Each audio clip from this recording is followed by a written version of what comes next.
We're looking at all of these border crossings, and it's been really wonderful to see the decline, yet we still obviously have a very clear problem, and this has become such an emotional issue, really, for voters.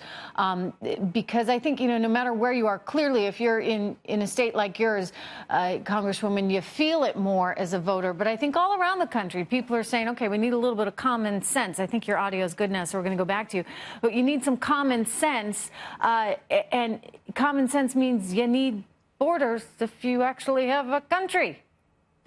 Exactly. If we don't have borders, we don't have a country. And this is very emotional for the fifth-generation ranchers that I represent, who have been watching the failed policies of the last administration.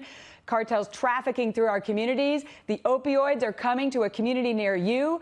People are dying every single day from this. We have got to build a border wall. We've got to crack down on sanctuary cities, crack down on gang violence, MS-13. We've got to close these loopholes so that the Border Patrol doesn't have to release people into the interior of the United States. You know what the left would say right now, though? They'd say you're fear-mongering. I can just see one of the late-night shows replaying you just saying exactly what you did in that clip, and they'll laugh it off and say somehow you're trying to put the blame on poor, innocent immigrants that are coming here just for their shot at a better life. What do you say to members of the left that shrug off your comments?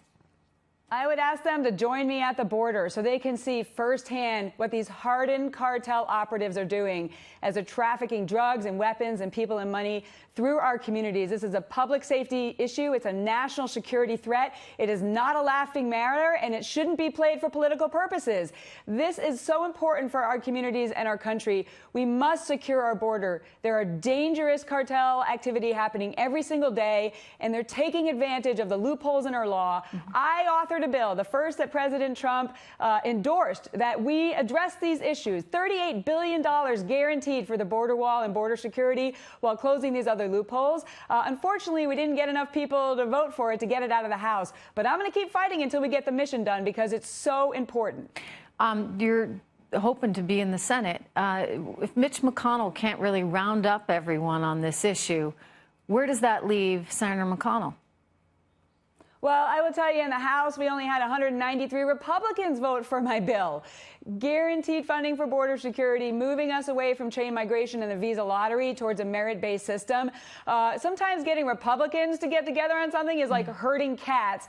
But I've been in the arena working with President Trump to lead on this. And when I get over to the Senate, 89 days from now is Election Day. And we've got outside groups, by the way, Democrat super PACs associated with George Soros and Tom Steyer, trying to take me down right now. $3 million, because they know I'm the only conservative who's going to stand up and lead on this issue and win this Senate seat in November and keep working with President Trump to secure our border. This is so important to the people I represent. I'm passionate about it, and I'm not going to let it go when I get over there. Yeah, no, that passion comes across for sure, Congresswoman. Thank you so much for joining us today. Good to have you here.